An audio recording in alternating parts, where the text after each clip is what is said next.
అద్భుతమైన టైటిల్ మనం నేర్చుకోబోతా ఉన్నాం. ఆ తలుపు పూర్తిగా తీసుకోండి, మంచిగానే పెట్టుకోండి.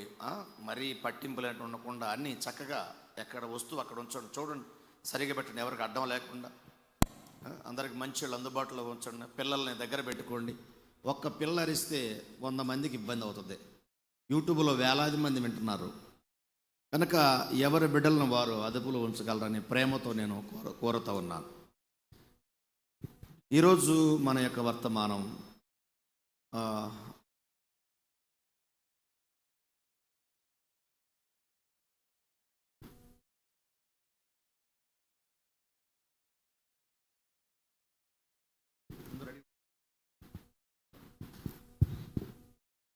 ఈరోజు ఒక అద్భుతమైన టైటిల్ మీ మధ్య తేవడం జరిగింది. ఎంతో ప్రార్థనాపూర్వకంగా ఈ అంశాన్ని మీకు ఇస్తూ ఉన్నాం. నేను ఈ టైటిల్ చెప్పిన వెంటనే మీరు కొంచెం నవ్వుతారు, గ్యారంటీగా నవ్వుతారు. ఏంటిది ఆ టైటిల్ అంటే, ప్రపంచంలో ఆహారము కొరకు పనిచేసే జంతువు ఏది అనే అంశం మీద మనం మాట్లాడుకుంటున్నాం. మీరందరూ నవ్వుతున్నారంటే వాస్తవమే. నేను అడుగుతుంది జంతువు గురించి. ఏ జంతువు ప్రపంచంలో ఆహారం కొరకు అతిగా కష్టపడే జంతువు ఏది అని మనం ఆలోచన చేస్తే, ఈ ప్రపంచంలో మీరు చూడండి, ప్రపంచంలో ఎవరినైనా మీరు చూడండి, ఆహారం కొరకు కష్టపడి పనిచేసే జంతువు ఏది అని అడిగినప్పుడు, ఇది నేను అన్నమాట కాదు, ఒక సినీ రంగంలో ఉన్న గొప్ప దర్శకుడు మాట్లాడిన మాట ఈ మాట. ఆయన మాట నేను యూట్యూబ్లో విని ఇది టైటిల్ పెట్టాను. ఆయన మాట నేను విని ఇది నేను టైటిల్ పెట్టాను. ఏం చెప్పాను ఇప్పుడు చెప్పండి ఒకసారి.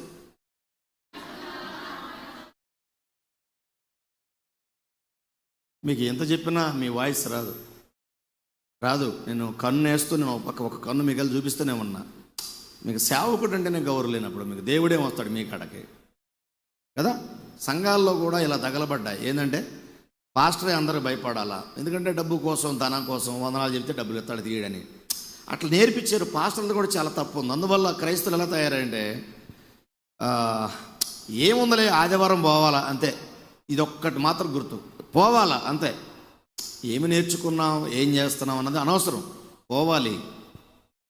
మనం నేర్చుకుంటున్నాం. ఇది ఒక బైబిల్ బడి అంటాను నేను, బైబిల్ బడి.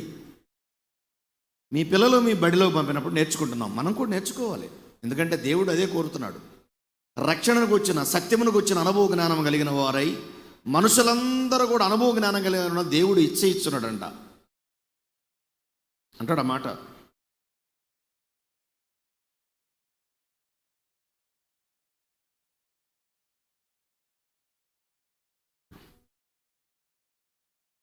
అన్నిట్లో అనుభవం ఉంది మనకి, సత్యంలో కూడా అనుభవం ఉండాలి. సత్యంలో అనుభవం ఉంటే దేవుడు చాలా చాలా చాలా సంతోషపడతాడు. అప్పుడే ఆశీర్వాదాలు మనకు విడుదలవుతాయి. అది మెయిన్ పాయింట్. అది నువ్వు రావటం వల్ల దేవుడికి ఆనందం కాదు, నీకు ముందు సంతోషం ఉంటుంది. అది మెయిన్.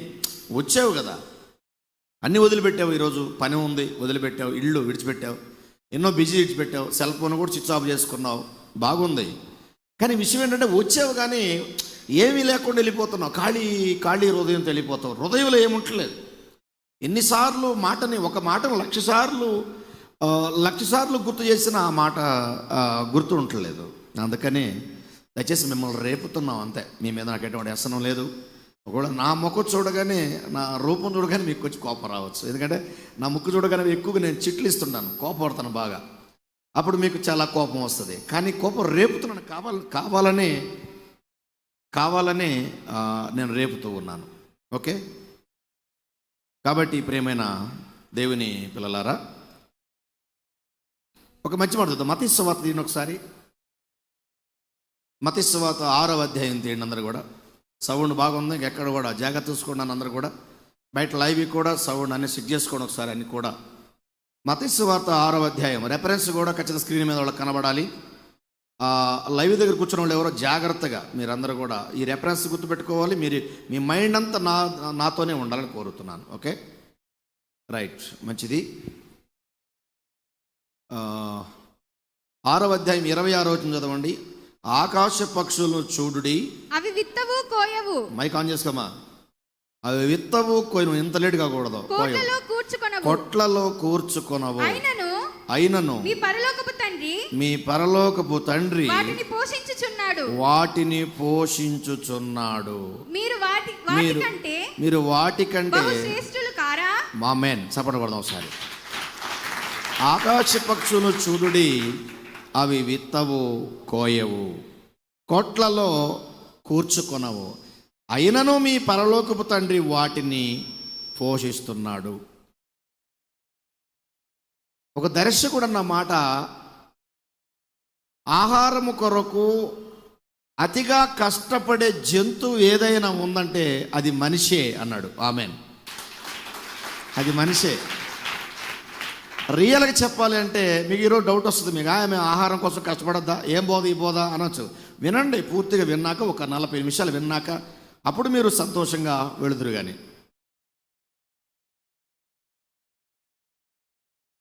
ఆహారం కొరకు అతిగా కష్టపడేది ఈ ప్రకృతిలో ఏమైనా ఉందంటే ఒక పక్షి ఉంది. అది ఎప్పుడు కూడా రేపటికి దాచిపెట్టుకోవడం, సద్దిది సంపాదించుకొని సద్ది దాచిపెట్టుకోవడం. ఒక జంతువు ఉందనుకో, ఒక ఆకాశ పక్షి ఉంది. కానీ ఏది కూడా ఆహారం కొరకు కష్టపడదు. ఆ రోజు లేస్తుంది, వెళుతుంది, తింటుంది, అంతే. న్యాయం చెప్పండి. ఫ్రిడ్జ్లో ఆహారం పెట్టుకుని తినేది మనమా, పక్షి? మనం ముందుగానే సంవత్సరాలకు తరబడి సంపద కొరకు ఆరాటపడి కష్టపడుతుంది మనిషా, పక్షి? అందుకే బైబిల్ అన్నాడు, ఆకాశ పక్షులు చూడుడి, అవి విత్తవు. అంటే విత్తవు కోయవన్న మాటలో మీకు అర్థమైందా లేదా? విత్తవు కోయవు అంటే ఏ పని? విత్తటం కోయడం పనే కదండి. నేర్చుకోండి బైబిల్ బాగా. విత్తటం కోయడం అంటే పనే కాదా? పనే. ఇప్పుడు మీరు పొలంలో విత్తనాలు విత్తుతున్నారు, కోస్తున్నారు, దాన్ని ఏమంటారు? పనే కదా. అంటే ఇప్పుడు ఏమన్నాడు దేవుడు ఇక్కడ? ఒరే పక్షులు చూడు, ఆకాశ పక్షులు చూడు, మృగములు చూడు, చతుస్పాద జంతువులు, ఆకాశ పక్షులు, పురుగులు, వాటికి పని లేదు అన్నాడు. సో నీ డౌట్ రావచ్చు, మరి మనకెలా వస్తుందండి ఆహారం అని అంటారేమో మీరు. ఆకాశ పక్షులు కలుగు చేసిన దేవుడు అదే ఆహారాన్ని మనకు కలుగు చేసాడు లేదా మీరు చెప్పాలి. ఇటు మాట్లాడలేదు. ఏమి విన్నారు? మీరు వింటున్నారా? మీరు వింటున్నారా? మీరు మంచిగా వింటున్నారా? వింటున్నారండి మీరంతా వెనకున్నవాళ్ళు. ఆకాశ పక్షులకి కలుగు చేసిన ఆహారం మీకు కలుగు చేశాడా లేదా? మరి ఎందుకు సైలెంట్ అయిపోయారు? తెలుగే కదా నేను మాట్లాడుతుంది. ఏమండి, తెలుగే కదా నేను మాట్లాడుతుంది. ఆకాశ పక్షులు చూడుడి, అవి విత్తవు కోయవు. అంటే విత్తటం లేదంటే వాటికి పని లేదు తిండి కోసం, కోయటం లేదంటే వాటికి పని లేదు, కానీ పని అంతా నీకే అని చెప్పి దేవుడు పెట్టాడు. దేవుడు పెట్టలా. ఎందుకంటే బైబిల్లో ఒక మాట చూపిద్దాం. యెహెజ్కేలు గ్రంథం తినొస్తారి. యెహెజ్కేలు గ్రంథం 32:8 బాగుంటుంది. 38 బాగుంటుంది. చూద్దాం ఒకసారి. 38లో 20వ వచనం చదువు బిడ్డ. సముద్రపు చేపలు, ఆకాశ పక్షులను, భూజంతువులు, భూమి మీద ప్రాకు పురుగులన్నీ. ఈ తెగింపు రావాలి. అది ఇదే ఇట్ట చదవాలి. అది గూగుల్ నిన్ను ఏడా నిన్ను రేపేది నిన్ను, ఇది ఈ తెగింపు రావాలి.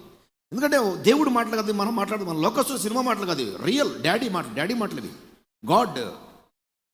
సముద్రపు చేపలు, ఆకాశ పక్షులు, భూజంతువులు, భూమి మీద ప్రాకు పురుగులన్నీ, పురుగు కూడా, భూమి మీద నుండి నరులందరూ నాకు భయపడి వణుకుదురు.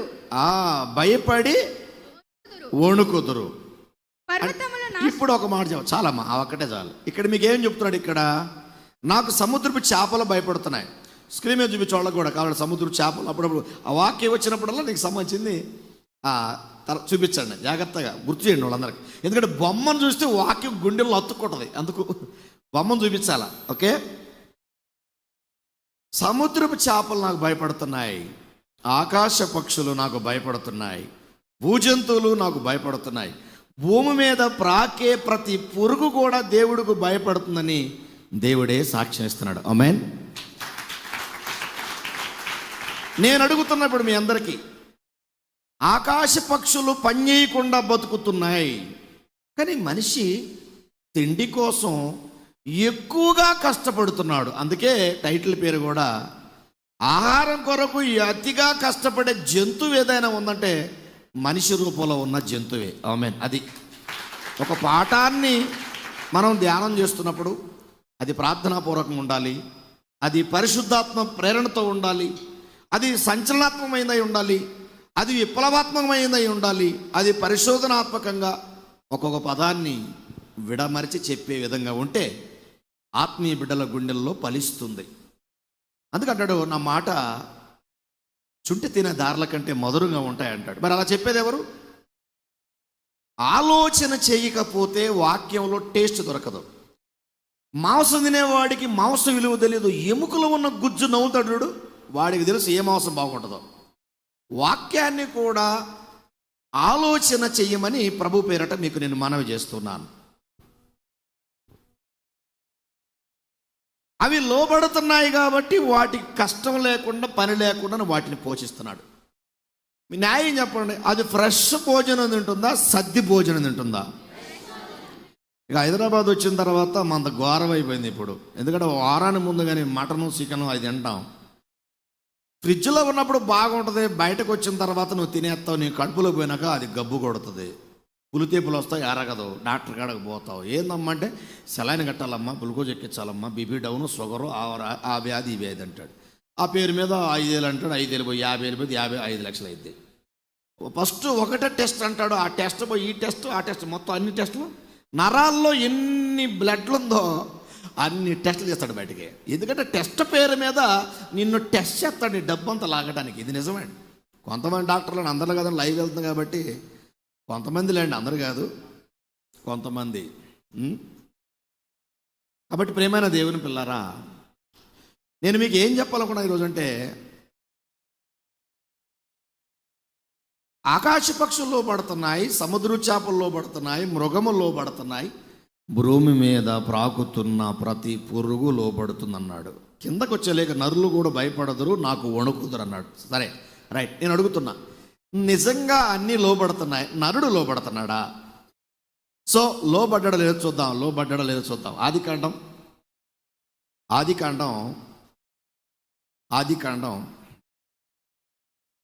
3వ అధ్యాయం 19వ వచనంలో ఒక మాట రాసింది. నీవు నేలకు తిరిగి చేరు వరకు చదువు. నీ ముఖము చెమట కాచి ఆహారము తిందు. చాలు, ఆమేన్. నీ ముఖపు చెమట కార్చి ఆహారము తిందు. ఇదేంది? ఆకాశ పక్షులనేమో ఉచితంగానే పోషిస్తా అన్నాడు అక్కడ. ఇందాక మీరు చదివారు లేదండి, నేను మాట్లాడరా? ఇందాక మీరు వెనక చదివారా? మీరు చదివారా? ఇంతకే మీరు చర్చికి వస్తే బైబిల్ తెచ్చుకుంటారు మీరు? ఇంతకీ క్రైస్తవులే కదా మీరంతా? ఓకే. ఓ పెద్ద ఆయన అన్నాడు, క్రైస్తవ పుట్టిన ప్రతి ఒక్కరి దగ్గర బైబిల్ ఉండాలి అన్నాడు. ఎందుకంటే బైబిల్ లేనోడు యుద్ధం ఏం చేస్తాడు? కత్తి లేనోడు యుద్ధం ఏం చేస్తాడండి? చేస్తాడా? అందుకని బైబిల్ అనేది కూడా ఒక యుద్ధంతో కూడుకున్నది. బైబిల్లో చాలా మహాజ్ఞానం ఉంటుంది. ఓకేనా? కాబట్టి నీవు నేలకు చేరేంత వరకు నీ ముఖపు చెమట కార్చి ఆహారం తింటావు. పక్షినేమో అవి విత్తవు కోయవు. చాలు, విత్తవు అంటే ఉచితంగా నేను పోషిస్తా. నరుడి దగ్గరకు వచ్చేటప్పటికే ఏమన్నాడు? నీ ముఖపు చెమట కార్చి ఆహారము తిందువో.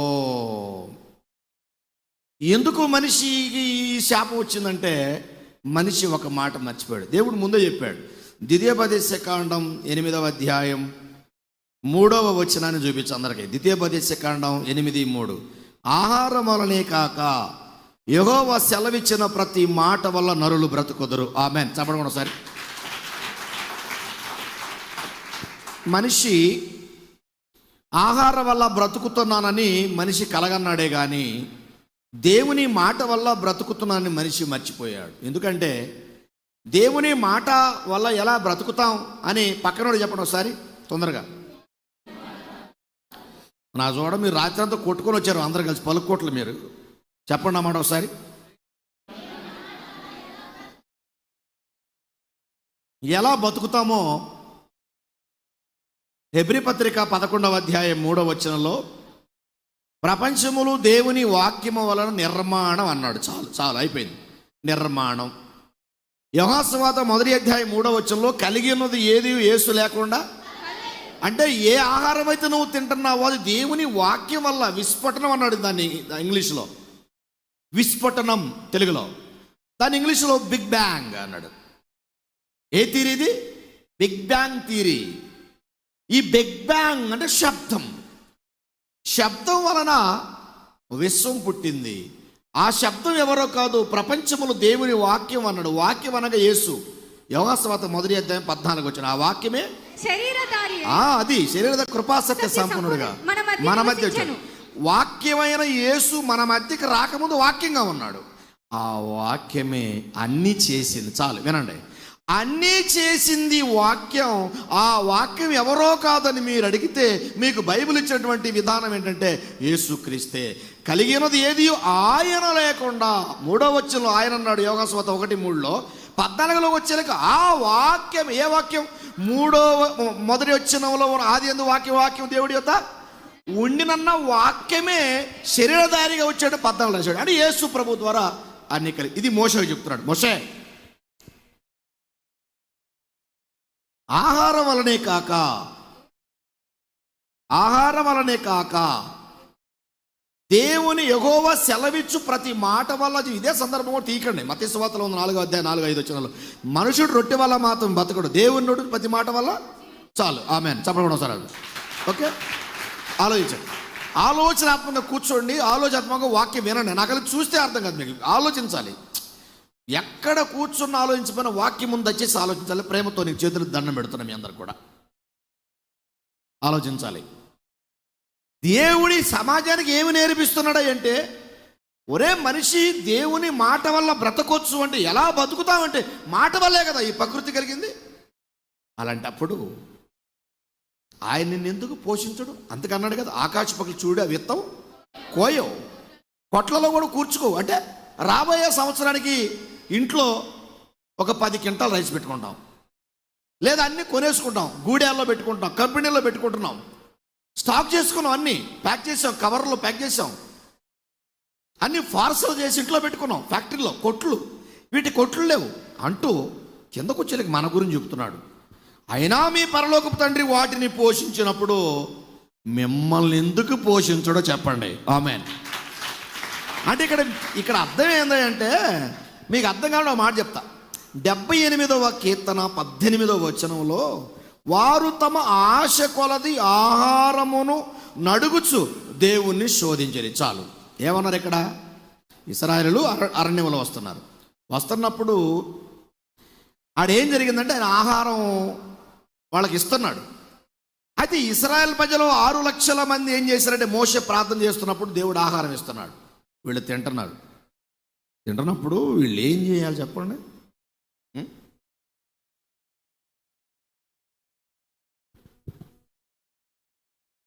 వారు తమ ఆశ కొలది ఆహారము నడుగుచు దేవుణ్ణి శోధించి. ఇదేంటి? ఆహారం కావాలంటే అడగాల, అయ్యా నాకు ఆహారం కావాలని ముద్ద పెట్టి అడగాలి.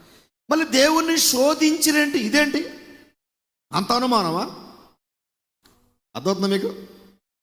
కుర్చీలో మంచి కూర్చోండి, దిగేసి కూర్చోకూడదు, మంచి కూర్చోండి. వాక్యం నాటుకోదు, రియల్ కూర్చోండి. ఓకే, ముసలోళ్ళు కూర్చోబాకండి. ఓకే, ఎవరైనా పెద్దోళ్ళు కూర్చోండి, అనుకోండి, తప్పులేదు. వారు ఆశ కొలది ఆహారము, వారు తమ ఆశ కొలది ఆహారము నడుగుచు దేవుణ్ణి శోధించారట. ఇక 78:20 వచ్చేటప్పటికే ఆయన ఆహారము ఇయ్యగలడా, ఈ తమ జనులకు మాంసమును సిద్ధపరచగలడా అంటాడు ఈ కీర్తనలోనే. అది కీర్తన నేను చదివేది కీర్తన 78వ కీర్తన 78వ కీర్తన 20వ వచనం. ఆయన ఆహారమును ఇయ్యగలడా అనే పదం ఉంది అక్కడ, మీరు చివరిలో చూసుకోండి, నేను ప్రాముఖ్య విషయం మీకు ఇస్తున్నాను అక్కడ. ఆయన ఆహారమును ఇయ్యగలడా, తమ జనులకు తమ ప్రజలకు మాంసమును కావలసిన వాళ్ళు అడగాల, ప్రభువా నాకు ఆహారం లేదు, ఆహారం మీరు అడగాల. వీళ్ళు ఏం చేస్తున్నారంటే, ఒక పక్క తింటున్నారు, ఒక పక్క శోధిస్తున్నారు, ఒక పక్క బాగా భుజిస్తున్నారు, దేవుడిని అనుమానిస్తూ ఉన్నారు. ఇదేంటండి? దేవుడు కోపం వచ్చేసేది. 78వ కీర్తనల్లో 24 వచ్చిన ఆహారమునకై ఆయన వారి మీద మన్నాను కురిపించడం రాయబడింది అక్కడ. ఆమేన్. ఏం కురిపించాడు? ఆ మన్నాను కురిపించాడట ఆహారం కోసం. ఎంత గొప్ప భాగ్యం ప్రేమైన దేవుని పిల్లారా. మన్నాను కురిపించాడు. మరి మన్నా తిన్నారుగా, తిన్నప్పుడు ఏమనుకోవాలా? దేవుడు ఎంత గొప్పోడమ్మా, నన్ను పోషించాడు అనుకోవాలా? అనుకుంటున్నాడు మనిషి? బే, అసలు ఆలోచన రాదు. బాగున్నంతసేపు దేవుడు గుర్తుకురాడు. రోగాల పోలై, కష్టాల పోలై, అప్పుల పోలై, వ్యసనాల పోలైనప్పుడు దేవుడు గుర్తొస్తున్నాడు. ఇక్కడ అదే చెప్తున్నాడు. ఇక్కడ ఆహారం కొరకు ప్రాకులాడుతున్న జంతువు ఏదన్నట్టు అది మనిషే. ఎందుకంటే ఆహారం ఇచ్చే దేవుడి మీద ఆధారపడలేదు, ఆహారం మీద ఆధారపడతారు వీళ్ళు. అంటే తిండి మీద ఉన్న మోజు దేవుడి మీద లేదు. ఒకవేళ దేవుడు ఎదురుగా వచ్చి నాబోటుడు నిలబడి, దేవుడి పక్షాన్ని నాబోటుడు ఎవడ నిలబడి, ఇగో ఈ రెండు పథకాలు నీ ముందు పెడుతున్నా, ఈ రెండిట్లో ఈ రెండు ఫార్సల్ ఉన్నాయి నీ ఎదురుగా. ఈ రెండు ఫార్సల్లో ఒకటి దేవుడు, ఇంకొకటి తిండి. నీకు తిండి కావాలా, దేవుడు కావాలా అడిగితే మనిషి ఏమడుగుతాడు చెప్పండి? ఏమడుగుతాడు? నాకు తిండే కావాలన్నాడు. అందుకు దేవుడు ఏమన్నాడు? నీ బ్రతుకు కాలం అంతయు నీ మొకపు చెమట కార్చి ఆహారము తిందు. పక్కన చెప్పండి అన్నమాట సార్. నీ బ్రతుకు కాలం అంతయు నీ మొకపు, అందరు చెప్పట్లా, నాకు ఇక్కడ తెలుసు, మొత్తం తెలుసు నాకు. ఇక్కడ అందరు రావట్లా, అలా తెలియపండి బయటకే. పక్కా చెప్తా లైవ్లో. తెల్మే, నీ బ్రతుకు కాలం అంతయు, ఇంకా రాలా, ఇంకా వాయిస్ రాలా, మొత్తం ఇక్కడ అబద్ధాలు ఆడతాను నేను మొత్తానికి. నీ బ్రతుకు కాలం అంతయు నీ ముఖపు చెమట కార్చి ఆహారము తిందువు. ముందు ఆయనగా కలిగించింది ఏదోని తోటని, ఏదోని వనాన్ని ఆయనే కలిగించాడుగా. అందులో అన్ని ఆహారాలు ఉన్నాయి లేవా? అన్నీ ఉన్నాయి. హరితాహారం అని కేసీఆర్ గారు హైదరాబాద్కి ఒక పేరు పెట్టాడు. హరితాహారం అని పెట్టాడు. అంటే మొక్కలు నాటడం మంచిది, మొక్క నాటితే మంచిది. చెట్టు ప్రగతికి మెట్టు అన్నారు. ఏమన్నా చెప్పండి? కేసీఆర్ గారు నాటినటువంటి చెట్లలోనే ఇంత ప్రగతికి మెట్టిస్తే ఇన్ని చెట్లుంటే దేవుడు కలిగించిన ఏదోను తోటలో అన్ని ఆహార పదార్థాలు ఉండవా? ఆమేన్, ఉంటాయి. అన్ని కలిగించింది మనిషి కొరకే, కానీ అదే మనిషిని బయటికి పంపిస్తున్నాడు. పా, ఐ సే గెట్ అవుట్. ఆమేన్. ఎందుకు పంపిస్తున్నాడు అంటే, ఇక్కడ ఎందుకు పంపిస్తున్నాడు అంటే ఒకటే కారణం. మనిషి తిండి మీద ఉన్నటువంటి కోరిక దేవుడి మీద, ఇంకా చెప్పాలంటే తిండి మీద ఉన్న మోజు తిండిని కలిగించిన వాని మీద లేదు. అదే ఇప్పుడు ఇశ్రాయేలు చేసిన తప్పు. వాళ్ళకి మన్నా కురిపించాడు, ఊరెళ్ళు కురిపించాడు, సముద్రాన్ని పాయాలు చేశాడు. అప్పుడప్పుడు అవి మీద కూడా చూపించు యూట్యూబ్లో కన్నా. అన్ని పాయాలు చేశాడు, ఎంతో చేశాడు. మోషే ప్రార్థన చేసినప్పుడు చేశాడు. అయితే వీళ్ళు ఏం చేస్తారంటే, వారు తమ ఆశ కొలది ఆహారాన్ని అడిగారు, బాగుంది, మళ్ళీ దేవుని శోధించారట. 20లోకి వచ్చేటప్పటికి ఏమంటాడు ఆయన? 20 వచ్చిన, అదే 78వ కీర్తన 20 వచ్చిన. ఆయన ఆహారమును ఇయ్యగలడా, మాంసమును సిద్ధపరచగలడా. ఇక 78వ కీర్తన 24లో వచ్చేటప్పటికి 24వ వచనంలోకి ఆహారమునకు ఆయన వారి మీద మన్నాని కురిపించాడు. ఇక 30వ వచనం చూడండి, 78వ కీర్తన 30వ వచనం. ఆహారమును ఇంకను వారి నోళ్ళల్లో నుండగానే దేవుని కోపం వారి మీద రగులుకుందంట. ఆమేన్. ఏమండి, మీ నోట్లో బిర్రుగా అంత మంచి మటన్ ముక్కో లేకపోతే ఏదో మంచి బొగ్గలు నిండా పెట్టి నేను వచ్చి ఒక గుద్దేను బొగ్గలు పెట్టి, ఒరే తినకుండా గుద్దేవేందిరా అంటారా. దేవుడట కడుపులో కూడా వెళ్ళక ముందే వాళ్ళని ఏం చేశాడట? రాల్చేసాడు. కోపం వచ్చింది. ఇప్పుడు తిండి తింటున్నావు, తిండి తిన్నప్పుడు ఏం చేయాలి? అసలు ఎందుకు కోపం వచ్చిందో మీకు చెప్తే మత్తిపోద్ది. ఈరోజు సంచలనాత్మకమైన పాఠం అండి. ఆలోచిస్తారు నాకు తెలియదు, కానీ అసలు ఎందుకు వాళ్ళ పళ్ళల్లో ఉండగానే గుద్దాడు? ఎందుకు అసలు గుద్దడం బెటర్, ఇంకా గుద్దే తర్వాత తింటాడు. అట్ట కాదు, రాల్చేసాడంట. కోపం అసలు దేవుడు కోపం రగులుకుందంటే ఎక్కడ చూసినా అవునా కదా, ఎవడు కోపం రగులుకుందని మామూలు కొడదా. ఇప్పుడు మీ నాన్న కోపడడం ఇంకో పెద్ద విషయం ఉంది, 2 దెబ్బలు కొడతా వాళ్ళ దగ్గర లాక్కుంటాడు. అసలు ఆయన కోప్పడకూడదు, ఆయన కోప్పడకూడదు, అది ఆయన కోపడ్డాడు. ఇంతకీ ఎందుకు కోపడుతున్నాడు అబ్బా అని అడిగితే ఈ సమాజానికి కొత్త పాట నేర్పిస్తున్నాడు ఈరోజు. అదేంటో చూడండి. మీరు అన్నం తినేటప్పుడు ప్రార్థన చేసుకొని తినరా? అబద్ధం అదంతా. ఆమేన్. అది అబద్ధం. వాస్తవే కొంతమంది చేసుకుంటారు కానీ అందరూ మాత్రం.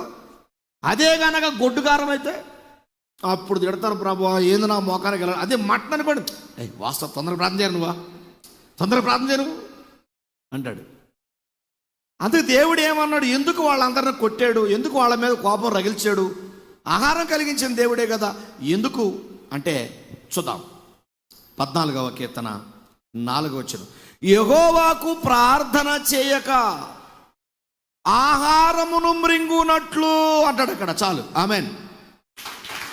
యెహోవాకి ప్రార్థన చేయక ఆహారమును మృంగునట్లు అంటాడు అక్కడ. 14:4 అమ్మ, 14వ అధ్యాయము 4వ వచనం చూడండి. అక్కడ పక్క 4 వచ్చి చూపించండి అందరు కూడా. రైట్. యెహోవాకు ప్రార్థన చేయక ఆహారం మృంగునట్లు నా ప్రజలు చాలు అంటే అక్కడ ఏముంది? అక్కడ దేవుడి ఉద్దేశం ఏంటంటే ఆహారం తింటున్నప్పుడు ప్రార్థన చేసుకొని తినాలి. అర్థమైనడు కొట్టండి, మెతడు కొట్టబాగండి.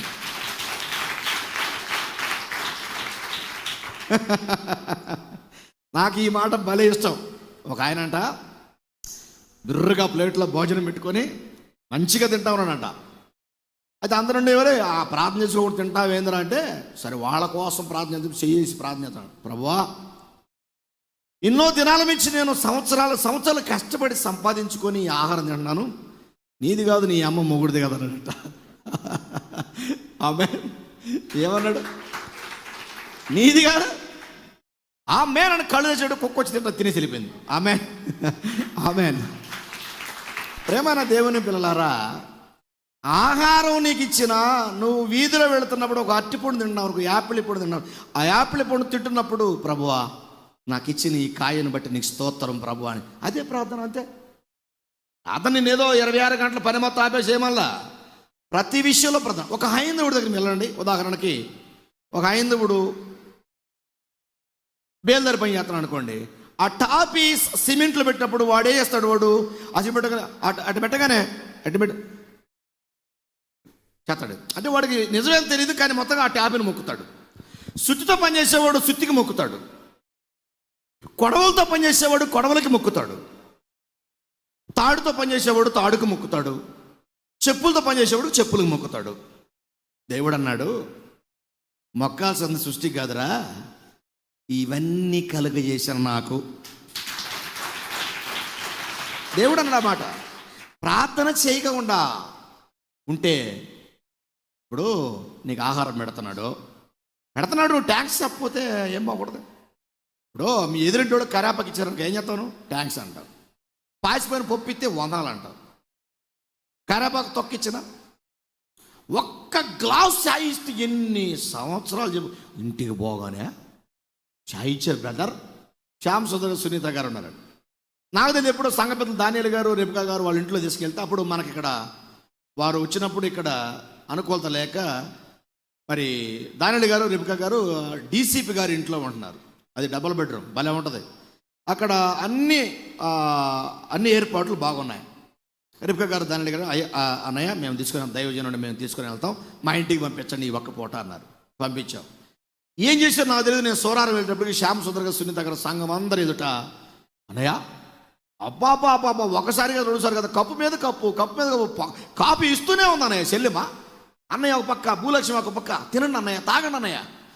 ఒక పూట పెట్టినోడు గురించి ఇన్నిసార్లు చెప్పుకుంటే మరి జీవితాంతం పెడుతున్న దేవుడి గురించి ఎవరు ట్యాంక్స్ చెప్తున్నారు? ఆమె ఎందుకు నీకు ఆహారం ఇవ్వట్లేదు? పేరుకు నువ్వు కష్టపడుతున్నావే కానీ ప్రతిఫలం ఏముందా? అందుకే బైబిల్లో అన్నాడు, ఆహారం కొరకు అతిగా కష్టపడే జంతువు ఏదైనా ఉందని అది మనిషి మించినోడు ఎవరు లేడేగా. ఆమె ఉందా? అదే కదా బైబిల్లో అన్నాడు. ఇక్కడ బైబిల్లో ఏమన్నాడు చూడండి. మత్తయి సువార్త యేసు ప్రభువు మాట చూద్దాం. 6వ అధ్యాయం తీయండి.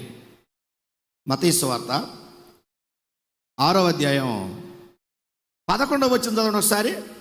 మా అనుదిన ఆహారము నేడు మాకు దయచేయము, మా రుణస్థులకు మేము క్షమించి ఉన్న చాలు చాలు.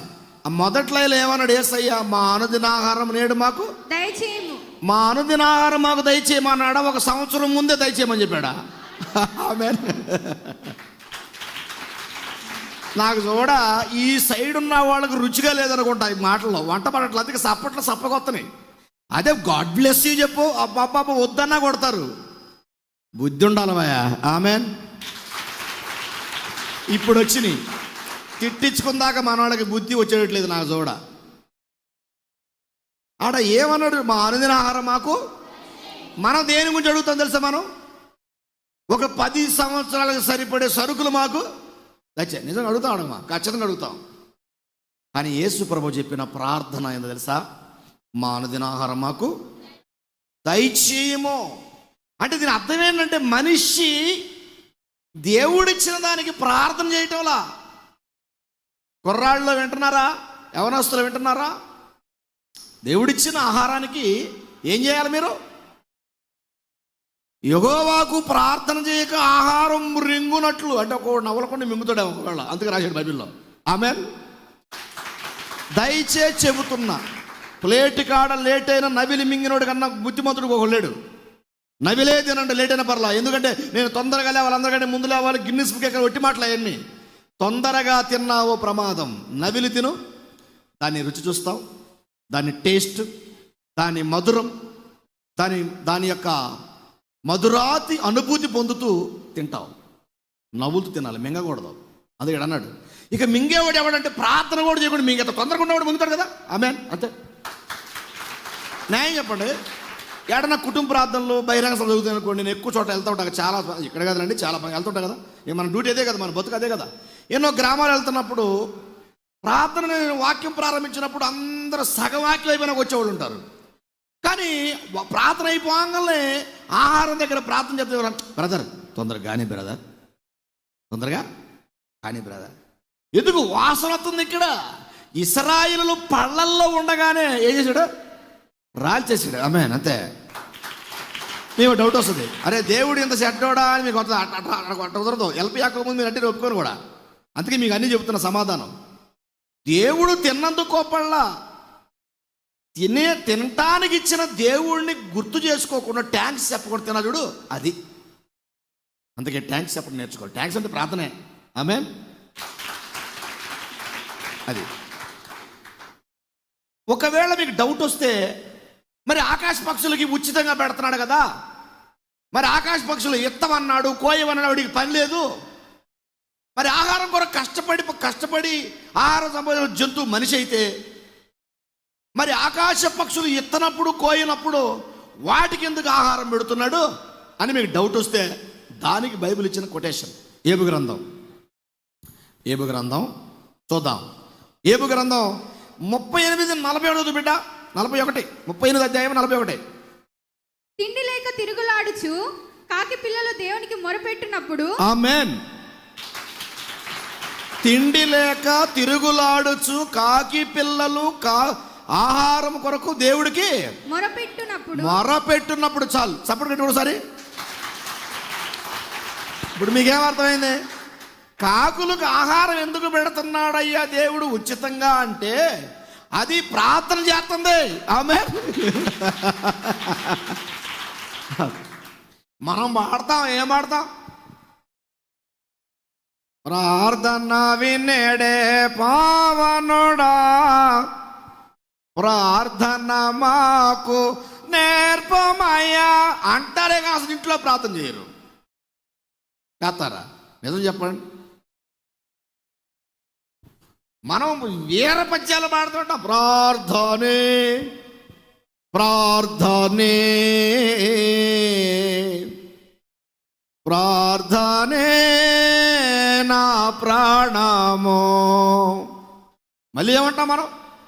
విసుగక నిత్యము ప్రార్థించమన్నావు, నీ సన్నిధిలో ప్రార్థించే కృప నిమ్ము. ప్రక్షాళన చేయుమా దేవా, ఉజ్జువము నీయుమా.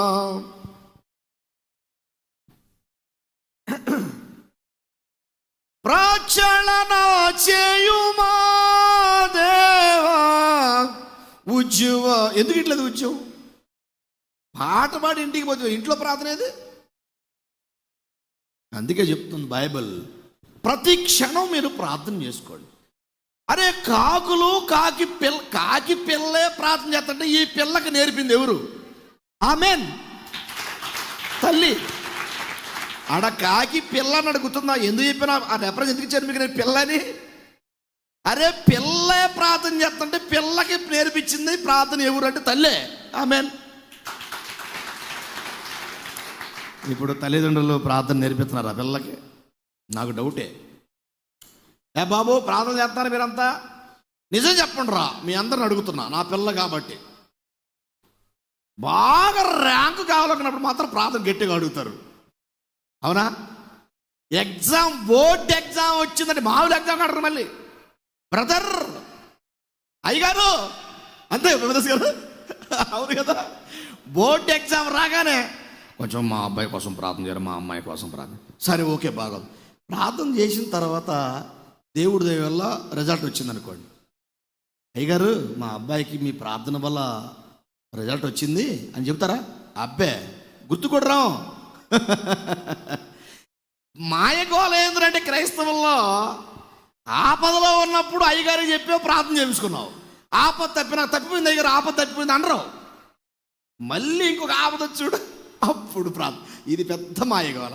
నాకు ఇది ఇక్కడ ఒక్కోసారి నాకు కూడా కోపం వచ్చింది. ఒరే వీళ్ళు కీళ్ళలో ఉన్నప్పుడు ప్రార్థన చేయమన్నారు, నేను నిద్రాగారం లేకుండా నాకు ఇదే ఉద్యోగం, నాకు ఇదే డ్యూటీ. నేను గవర్నమెంట్ మనిషిని కాదు, ప్రైవేట్ మనిషిని కాదు, సెంట్రల్ గవర్నమెంట్ కాదు, ఏ గవర్నమెంట్ నాకు లేదు.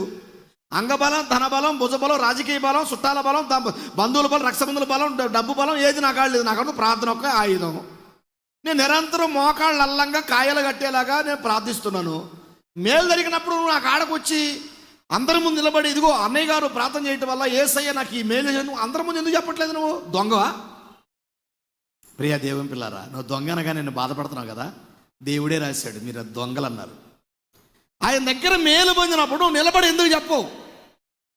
మళ్ళీ ఏం పడతాం మనం? సాక్ష్యమానగా కానీ నా విని నా సంగతులను తెలుపుటాయి. అబ్బా భలే పడతా అనుకో, పాస్ట్ పడుతున్నా లే, వాస్తవంగా టైం లేదు కదా. కాబట్టి ప్రేమైన దేవుని పిల్లారా, కరెక్ట్ కాదండి. కాకి పిల్ల ప్రార్థిస్తుందంటే కాకులు కూడా ప్రార్థిస్తున్నట్టే. కాకి పిల్ల ప్రార్థిస్తే తల్లి కూడా ప్రార్థిస్తుంది. మరి ఈరోజు ఏ తల్లి ప్రార్థిస్తుంది, ఏ తండ్రి ప్రార్థిస్తుంది చెప్పండి? మంచిళ్ళు తాగుతున్నప్పుడు దేవా ఈ మంచిళ్ళు లోపలికి వెళ్ళి నాకు శక్తిని ఇస్తున్నాయంటే కేవలం నీ జీవం ఇందులో ఉంది ప్రభా, నీకు స్తోత్రం అనండి, చాలు, అయిపోయా. ఆమెన్. అలా అంటం లేదు. అందుకే ప్రతిదాన్ని బట్టి ఆ పక్షులు దేవుని స్తుతిస్తున్నాయి కాబట్టి ఇది పాయింట్. యేసుప్రభు చెప్పిన పాయింట్. అందుకే యేసుప్రభు ఒక మాట చెప్పారంటే అసలు దాన్ని మించిన మాట ఇంకోటి ఉండదు. ఆకాశ పక్షులు ఎత్తావు ఎందుకన్నా వాటిని మీ పరలోకపు తండ్రి పోషిస్తున్నప్పుడు నిన్నెందుకు పోషించడం అనుకుంటున్నావు? నువ్వు సంవత్సరాలు కష్టపడుతున్న పశువులాగా మారిపోయావు, మరొకలాగా మారిపోయావు. కానీ నీకు ఒకటి తెలుసా?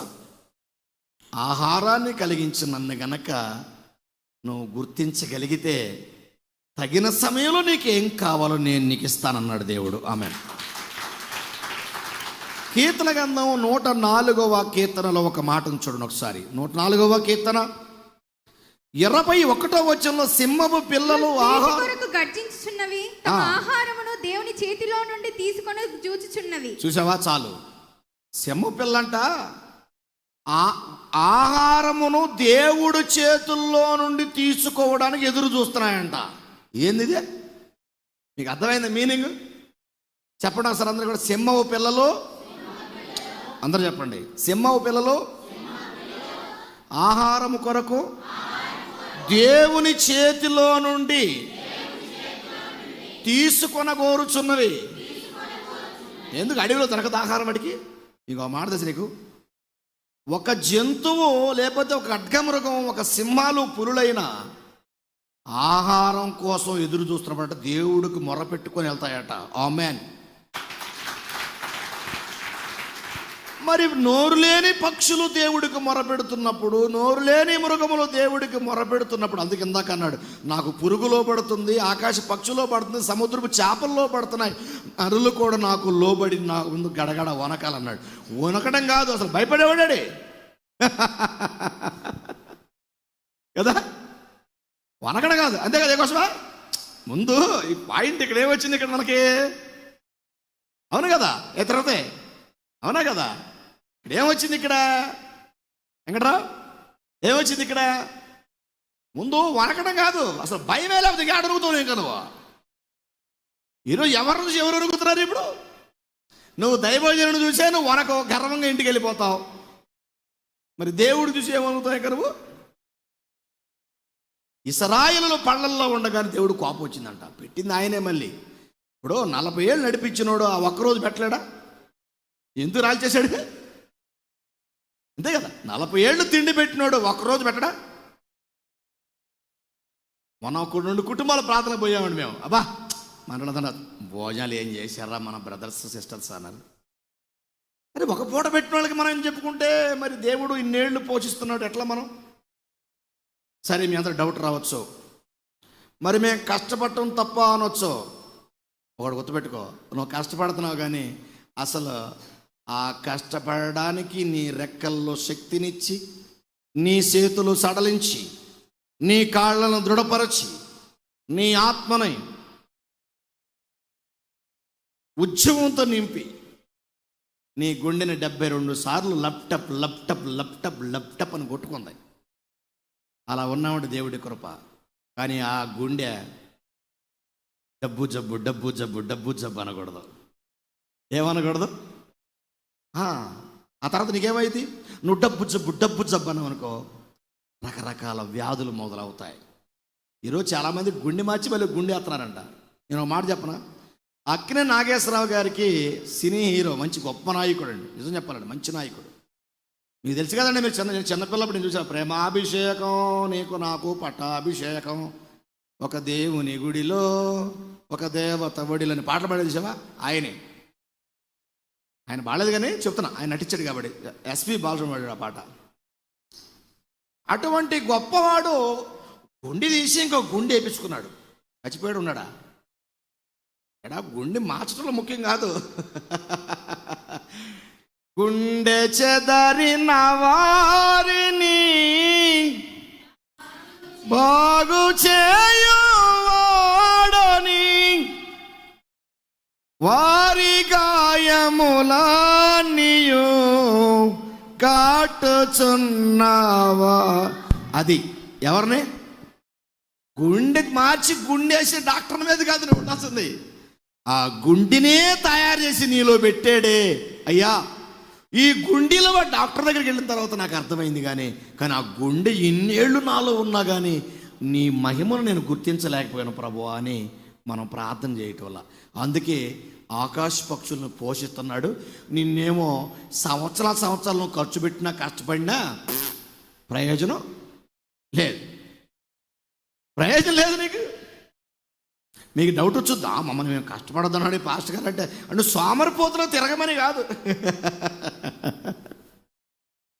నువ్వు సోమరిపోతులాగా అడ్డగాడిలా తిరగమని కాదు, బైబిల్లో ఉంది. నువ్వు కష్టపడ్డ ముఖ్యం కాదు, కష్టపడిన దేవుడి వల్లనే ఆ కష్టాన్ని బట్టి కూడా స్తుతించాలి. ఆమె అది అందుకే అంటాడు సామెతల గ్రంథంలో ఒక మాట చూడండి, సామెతల గ్రంథం 10వ అధ్యాయం 22వ వచనములో 10:22, నరుల కష్టము చేత ఆశీర్వాదం ఎక్కువ కాదు. ఆమెన్. ఏమన్నాడు, నరుల కష్టము చేత ఆశీర్వాదం ఎక్కువ. గట్టి కొట్టండి, అర్థమైతే.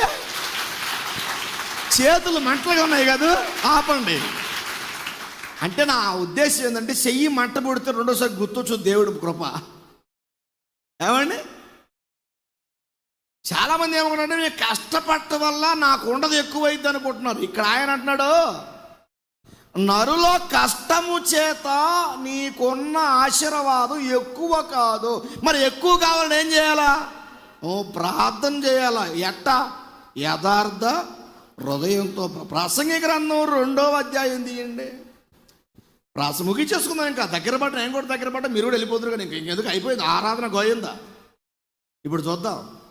ప్రసంగి 2:18 చదవం. సూర్యుని కింద కనబడిన సూర్యుని క్రింద నేను ప్రయాసపడి చేసిన పనులన్నిటి నా తరువాత వచ్చువానికి సొలొమోను ప్రయాసపడి సంపాదించుకున్నాడంట. ఇప్పుడు దానికి ఏమన్నా చూడండి. నేను విడిచిపెట్టవలనని తెలుసుకొని నేను వాటి యందు అసహ్యపడితిని. చాలు. ఏం పడతాడు చెప్పండి అందరూ. ఇప్పుడు నేను చెబుతా, పక్కన చెప్పండి. నేను ప్రయాసపడి సంపాదించినదంతయు నా వెనక వచ్చువానికి నేను విడిచిపెట్టి వెళ్ళిపోవాలని కదా. అయినా ఈ సంపాదించిన వాటి మీద నాకు అసహ్యం కలుగుతుంది. నేను చెప్పినట్టు చెప్పాలా గట్టిగా, అసహ్యం కలుగుతుంది. అవునా కదా. ఇప్పుడు నువ్వు సంపాదించింది ఎవరు ఎత్తుకొని పోతే నీకు అసహ్యం వచ్చిందా రాదా? న్యాయం చెప్పక వచ్చుదా? అవునా? ఏమనగరు. దేవునికి స్తోత్రం. చప్పటి కొడదాం ఒకసారి. ఏమనగరు. అవును, అంత ఎనర్జీగా ఉండాలి. అంతేకాదు మీరు సంపాదించి ఎవడు ఎత్తుకొని పోతే అది అసహ్యం వచ్చుదా? అయితే మీరు డౌట్ కూడా మీరు సంపాదించి ఖచ్చితంగా వెనకకూడదు, మీకు రాలేదు. అదే అది గుర్తుపెట్టుకోండి. సొలొమోను మహారాజ్ సంపాదించిందే ప్రయాసపడి సంపాదించాడంట. నేను సంపాదించిన పనులన్నీ విడిచిపెట్టి నా వెనక వచ్చు వానికి వదిలిపెట్టి వెళ్ళిపోవాలి, విడిచిపెట్టి వెళ్ళిపోవాలి. అసహ్యం వచ్చింది. నేను అడుగుతున్నాను మీ అందరిని, సొలొమోను మహారాజు కంటే ఎక్కువ సంపాదించాడు చేయతను ఎవరన్నా ఉన్నాడు కదా? ప్రసంగి 2వ అధ్యాయం ఇప్పుడు 25లో వచ్చేకి ఏ రూట్లోకి మారిపోయాడు చూడండి. కదా ఆయన సెలవు లేక భోజనము చేసి చదువు బంగారు బిడ్డ. సంతోషించుట ఎవరికి ఆయన సెలవు లేక భోజనము చేసి సంతోషించుట ఎవరికి సాధ్యము? ఆమేన్. ఏ దేశ ప్రధానమంత్రికి, ముఖ్యమంత్రులకి, ఎమ్మెల్యేలకి, ఎమ్మెల్సీకి, వార్డు మెంబర్లకి, జడ్పీటీసీలకి ఎవరికి సాధ్యం? ఏ అధికారికి సాధ్యం? పేదవాడైనా, ఐశ్వర్యవంతుడైనా, కోటేశ్వరుడైనా, కుబేరుడైనా, కుంభకరుడైనా, కరోడపతి అయినా, శతాధిపతి అయినా, మతాధిపతి అయినా, పీఠాధిపతి, సహస్రాధిపతి, దశాధిపతి, న్యాయాధిపతి, మతాధిపతి, పీఠాధిపతి, మఠాధిపతి, మిలని మగన సర్వలోక జైశాలుడు ఎవరైనా పోయిందా? విడిచిపెట్టి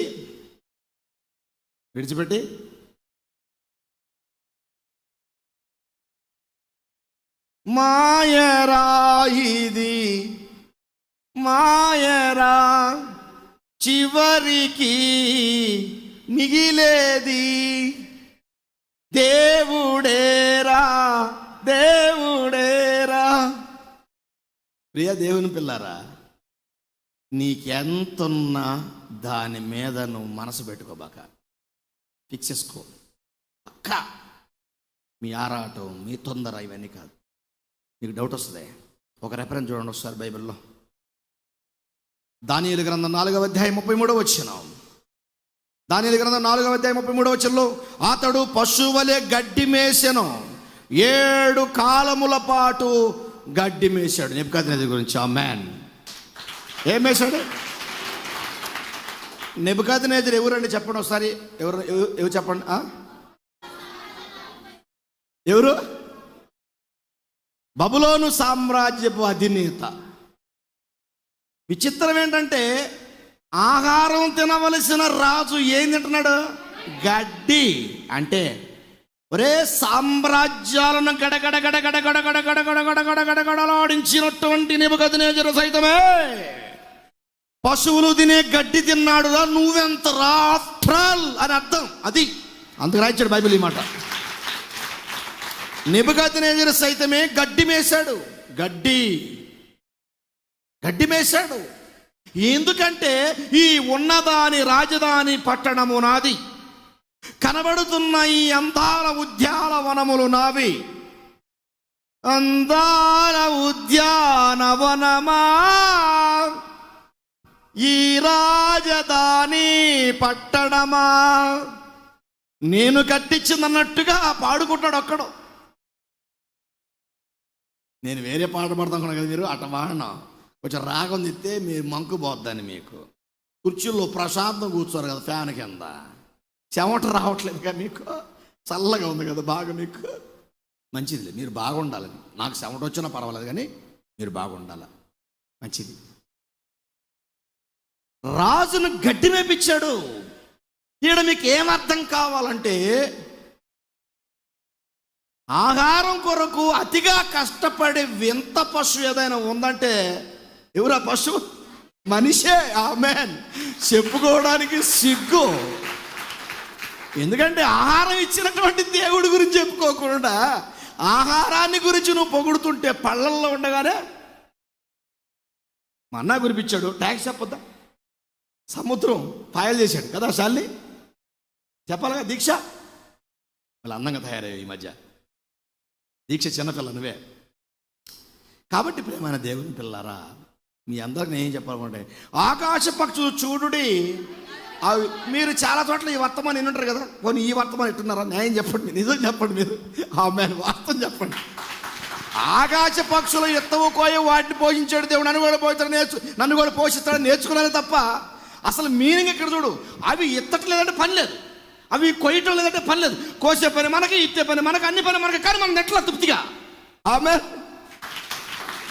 పోనీ తిందామంటే రోగాలు ఎక్కువైపోయినాయిగా. తిందామంటే ఏమైపోయింది? రకరకాల రోగాలు ఎక్కువైపోయినాయి. డాక్టర్ దగ్గరికి పోతే కారం తినొద్దంటున్నాడు, ఉప్పు తినొద్దంటున్నాడు, షుగర్ తినొద్దంటున్నాడు, చక్కెర వద్దంటాడు, అరటిపండు వద్దంటాడు, దొండకాయ, బెండకాయ, సొరకాయ, పొట్ల, బీరకాయ, ఇంకేం తినాలి సావా ఆయన ఒక ఆయన అడుగుతున్నాడు. నేను ఉన్న పక్కన కూర్చొని. ఆమేన్. ఏం తినాలి? అందుకే నాకు నచ్చింది ఒకటే, నాకు తెలిసింది ఒకటే.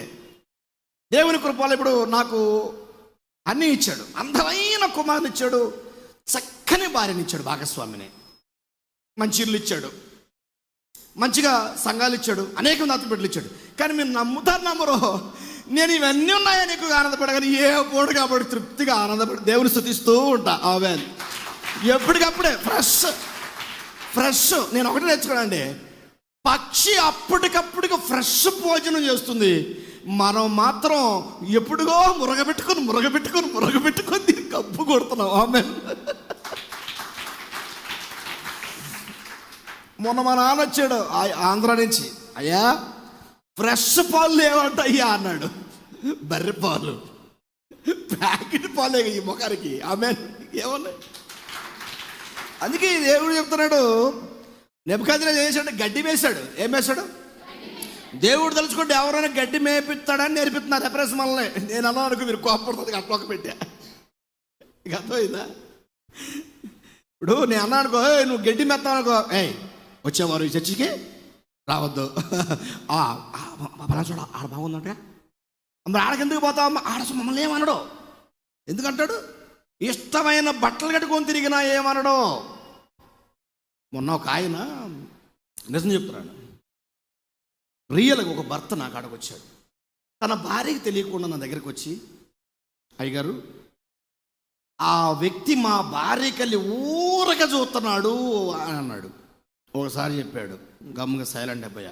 పాటలు అయిపోయినాయి, మళ్ళీ వచ్చి చెప్తున్నాడు, వాక్యం స్టార్ట్ అయింది, మళ్ళీ వచ్చి చెప్తున్నాడు, వాక్యం అయిపోయింది, చెబుతూనే ఉన్నాడు. నేను ఒకటి అడిగా, ఇంతమంది ఆడవాళ్ళు ఉంటే మీ భార్యకెళ్ళి ఎందుకు చూస్తున్నాడు నువ్వు అంటున్నావు అన్నా.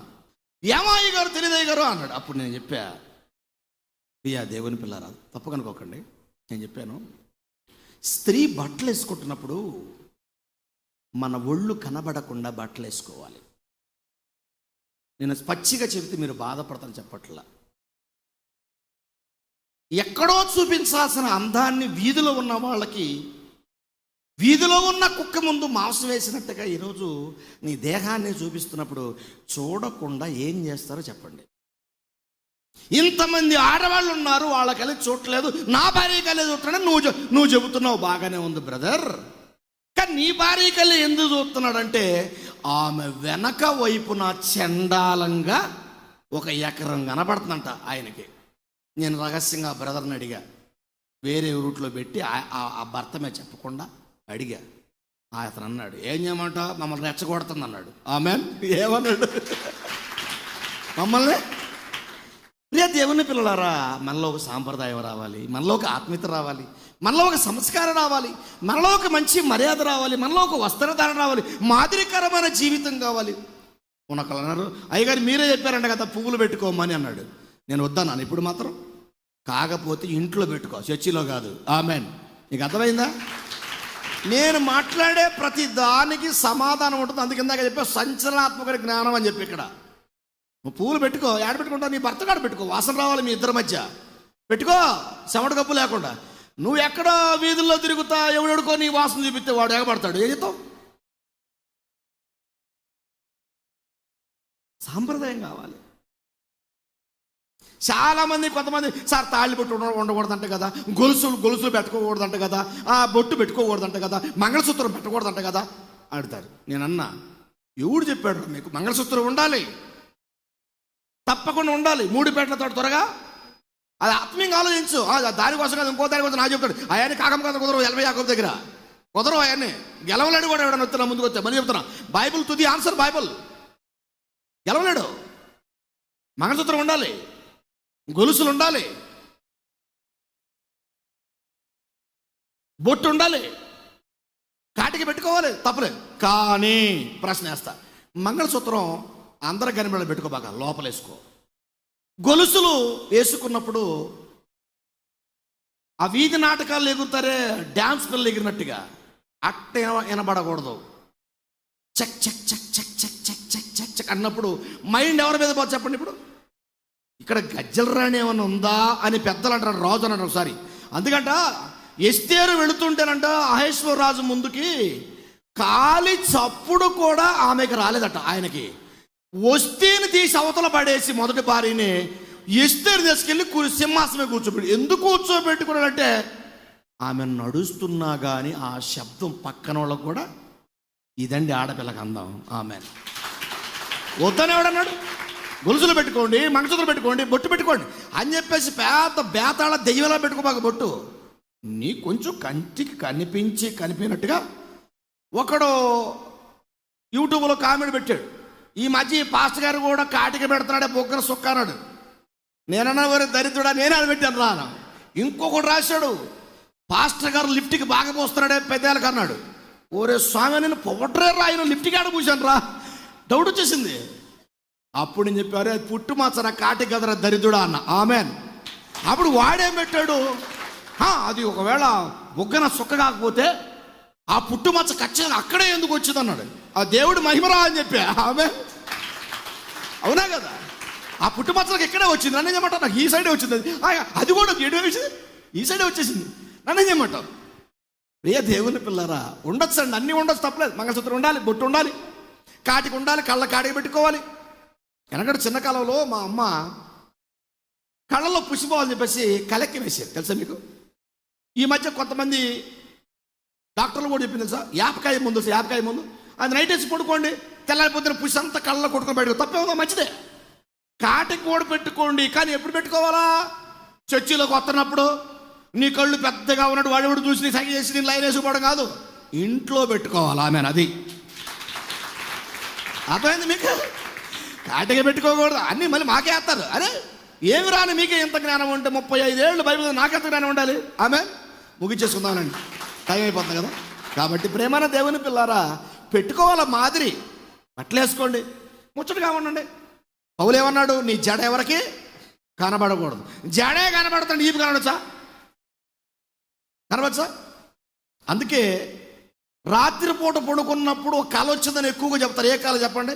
రాత్రి గజ్జల దెయ్యం వచ్చింది బ్రదర్ అంటాడు. ఏ దెయ్యం అంటే ఆ గజ్జేసుకున్నటువంటి ఆమెకి ఏం పేరు పెట్టారు? మీరే, నేను కాదు, నేను చాలా మంచి ఉండండి బాబోయ్. ఆమె కాబట్టి ప్రియ దేవుని పిల్లారా, మాదిరి నేర్చుకుందాం. ఆకాశ పక్షులు పూజించిన దేవుడు మనల్ని ఎందుకు పూజించాడు చెప్పు? మరి ఇంతకు మేము ఏం చేయాలి సార్? దేనికోసం మేము ఆరాధపడాలి సార్? తొందరగా చెప్పండి సార్, మేము వెళ్ళిపోతాం చివరిలో అంటారా? తీయండి బైబిల్, రాజులు రాసిన 2వ గ్రంథం తీయండి. ఇంకా 2వ అధ్యాయం 10వ చదివి మీకు ఇంటికి వెళ్ళిపోండి కదా, జాగ్రత్తగా ఉన్న అందరూ కూడా. అందుకతడు నీవు అడిగినది కష్టతరముగానున్నది. ఆమేన్. చెప్పండి ఒకసారి. నీవు అడిగినది కష్టతరముగానున్నదే. ఆమేన్. మీరు సప్పట్లు కొడతారు కానీ మీకు అది అర్థం కాల, నాకు తెలుసు. నా కోసం కొడతారు. ఆమేన్. అంతే, మీకు అది అర్థం కాల. ఇక్కడ మీనింగ్ చెప్తే ఇప్పుడు బైబిల్ మూసేసి ఇక నాకాలేరు కదా మీరు, నువ్వు మూసుకోబాక, నువ్వు బైబిల్ మొత్తం ఓపెన్ వచ్చేసింది. ఓకే, ఇప్పుడు ఒక మాట మీరు అందరూ జాగ్రత్తగా బైబిల్ మూసేసేయండి అందరు కూడా, మంచిది. ఏలియా దగ్గరికి ఎలీషా వచ్చాడు. నువ్వు 250 ఎకరం వదులుకున్నావు, 12 అరకలు వదులుకున్నావు, ఇంతకు నా దగ్గర ఏం కావాలని నువ్వు వచ్చావు చెప్పు అన్నాడు. నాకు 2 పాళ్ళు ఆత్మ కావాలి అన్నాడు. చెప్పండి, ఏళ్ళు చూపించండి, ఏళ్ళు. 2 పాళ్ళు ఆత్మ. బా ఎంత అందంగా ఉన్నారబ్బా. ఇప్పుడు తీరా నా కెమెరా వాళ్ళే.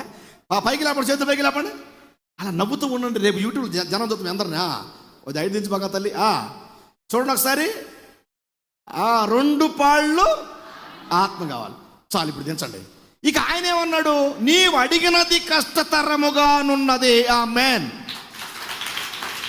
అప్పుడు ఏలీ అన్నాడు, ఒకవేళ నీకు అది కావాలంటే నేను కొనిపోబడే ముందు నీవు నన్ను చూస్తే అది నీకు సాధ్యం. ఒకవేళ నీవు నన్ను చూడలేకపోతే, కొనిపోబడటం అంటే అగ్ని రథాలతో దేవుడు నన్ను తీసుకొని పోవడానికి సిద్ధంగా ఉన్నాడని పూర్తిగా ఎవరైనా చెప్పట్లా. ఏలీయాకి అర్థమవుతుంది ఆత్మలో. దేవుడు నన్ను మరణము చూడకుండానే అగ్ని రథాల దేవదూతలతో వచ్చి నన్ను తీసుకుని వెళ్ళబోతా ఉన్నాడు. కారణం, నా దగ్గర ప్రార్థనా జీవితం యథార్థత ఉంది కాబట్టి. ఆమేన్. ఇప్పుడు చెప్పండి, ఏలీయా గారికి ఏముంది? ప్రార్థనా జీవితం ఉంది. అయితే ఏం జరిగింది? మరణం చూడకుండానే కొనిపోబడ్డాడు. రైట్, బాగుంది. వెళ్ళేటప్పుడు ఎలీషా అడుగుతున్నాడు, అయ్యా 250 ఎకరం పొలం వదిలిపెట్టాను, 12 అరకలు వదిలిపెట్టాను, మరి నా పరిస్థితి ఏంది అన్నాడు. సరే, ఏం కావాలి కోరుకో, నువ్వు ఏం కావాలి కోరుకో అన్నాడు. ఏముందయ్యా, నీకున్నటువంటి ఆత్మలో నాకు 2 పాళ్ళు దయచే, నీకు ఒక్కొక్క పాళ్ళు ఉంది కదా అంటే అర్థం ఏంది? నువ్వు సముద్రాన్ని కొడితే అది తెరుచుకుంటుంది, నేను కొట్టంగా తెరుచుకోవాలి, మళ్ళీ కొట్టంగా మూసుకోవాలన్నాడు. ఓ నాయన, ఇది భలే బాగుందా అని. అయితే నువ్వు అడిగింది చాలా కష్టతరముగా ఉంది అన్నాడు.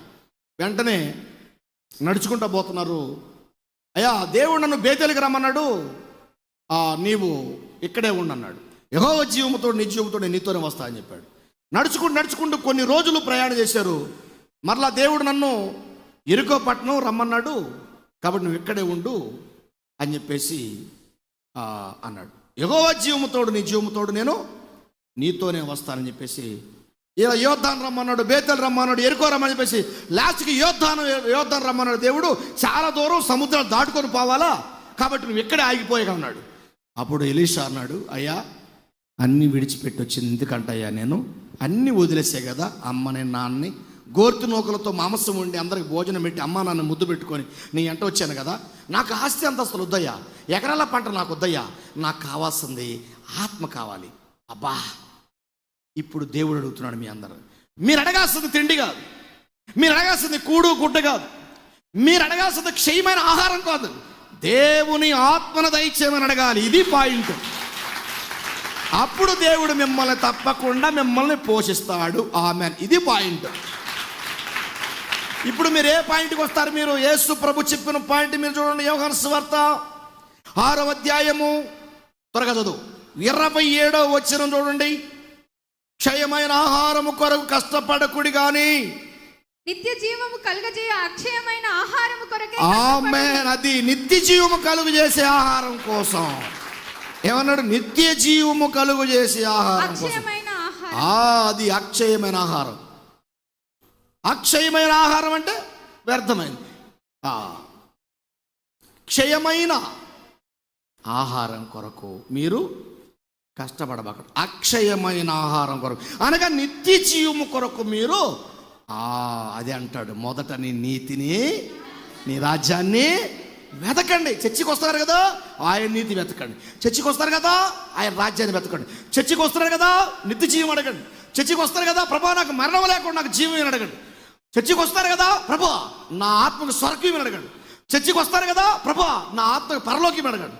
చర్చికి వస్తారు కదా, ప్రభా నా ఆత్మకి అనంతలోకి అడగండి.